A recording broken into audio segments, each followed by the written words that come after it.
aprendestes que foi dito aos antigos: não cometereis adultério.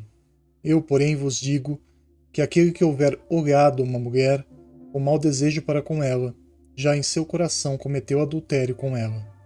Mateus capítulo 5, versículos 27 e 28. A palavra adultério não deve absolutamente ser entendida aqui no sentido exclusivo da acepção que lhe é própria, porém, num sentido mais geral. Muitas vezes, Jesus a empregou por extensão para designar o mal, o pecado, todo e qualquer pensamento mau, como por exemplo, nesta passagem, de Marcos capítulo 8, versículo 38. Porquanto se alguém se envergonhar de mim e das minhas palavras, dentre esta raça adúltera e pecadora, o Filho do Homem também se envergonhará dele, quando vier acompanhado dos santos anjos na glória de seu Pai. Assim começa o Evangelho de hoje, lembrando-nos que não é somente o que vem de fora que torna o homem mau, e sim, de maneira mais significativa, aquilo que vem de dentro. Ora, os pensamentos são os recursos mais íntimos da consciência humana, e comumente são eles que corrompem os seres, já que todas as ações, antes de serem praticadas, precisam ser idealizadas. Entendendo isso, fica mais claro que Jesus estava muito interessado de fato com a forma como as pessoas lidam com as tendências que trazem consigo de outras vidas, as más inclinações que, sem vigilância e disciplina, podem tomar conta de seus pensamentos e se tornar motivos de queda outra vez. A prática do erro já é a sua manifestação, mas a idealização deste erro, em nossa mente, é como uma semente que, quando cultivada, vai germinando lentamente, até ganhar vida e se tornar a maçã do Éden. No entanto, fazendo uma analogia com a serpente que metaforicamente simboliza o pecado na história de Adão e Eva, as pessoas preferem culpar a serpente do que assumir a sua própria irresponsabilidade em deixar as sementes da tentação ganharem espaço em seus pensamentos, crescendo ao ponto de se tornar o erro em si. Quando entendemos que as tentações sempre existirão, compreendemos que é de responsabilidade nossa a escolha de ceder ou não a elas. E essa prática começa no pensamento. Afinal, é no pensamento que a intenção se apresenta. E como bem ensina a doutrina espírita, é tal intenção que ameniza ou que agrava as nossas faltas. Pensando mais profundamente sobre o tema, é imprescindível lembrar que Cristo não se referia apenas ao adultério no sentido de traição, embora seja a ênfase que essa passagem deixa subentendida. Adultério vem do verbo adulterar, ou seja, é sinônimo de corromper, na ideia de alterar a verdade, modificar a essência de algo ou de alguém. Eis a razão da preocupação de Jesus com tal prática, pois ela pode se estender para muito além das questões conjugais. Adulterando a realidade, ficamos presos por meio de nossos pensamentos a ilusões tais que, quando se realizam, se tornam pecados, e quando não se realizam, se tornam frustrações.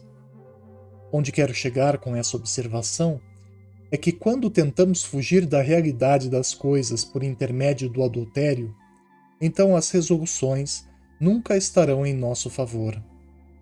Em outras palavras, dar asas a essa artimanha é ferir ou ser ferido.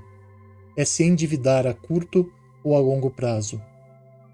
No entanto, quase sempre não somos capazes de controlar os nossos pensamentos e nos deparamos rotineiramente com ideias que se apresentam em nossa mente sem serem convidadas, induzindo-nos a adulterar.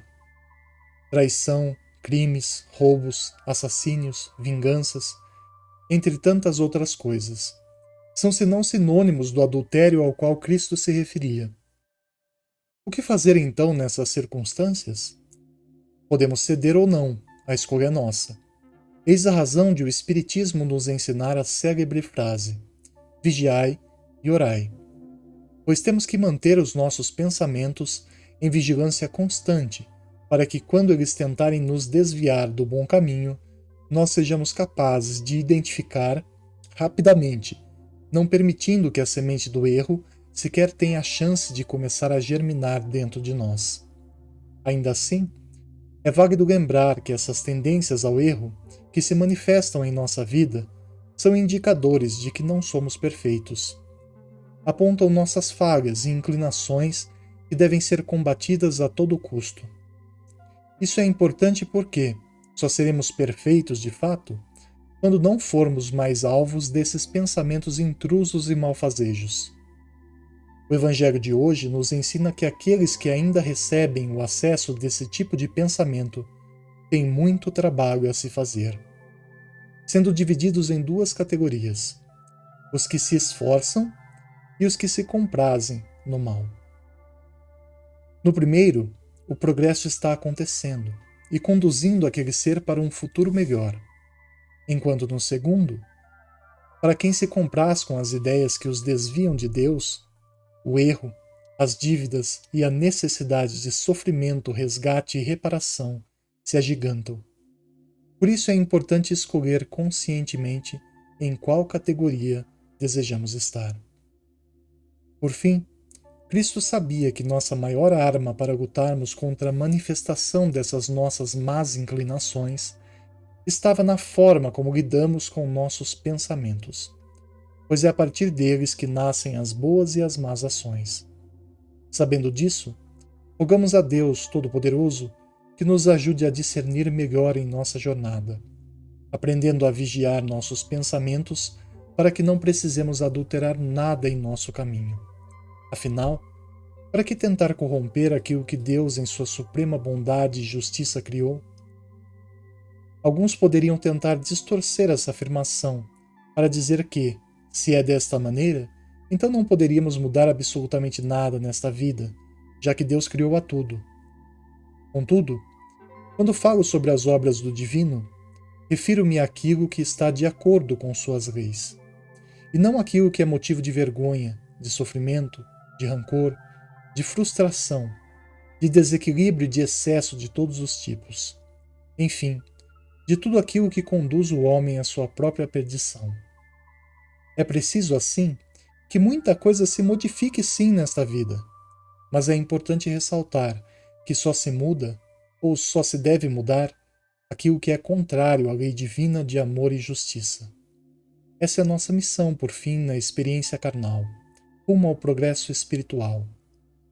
Controlar melhor os nossos pensamentos, afastando vigorosamente o que tenta nos corromper, é sinal abençoado do esforço que se faz para ser alguém melhor, e como ensina Kardec, é por meio desse esforço que se reconhece o verdadeiro espírita e cristão.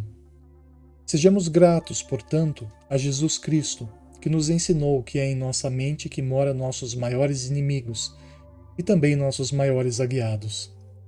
E agradeçamos também a Deus Todo-Poderoso por ter nos dado o livre-arbítrio para aprender e para escolher sabiamente entre os dois. Nesse aprendizado constante, que Deus nos abençoe hoje e sempre.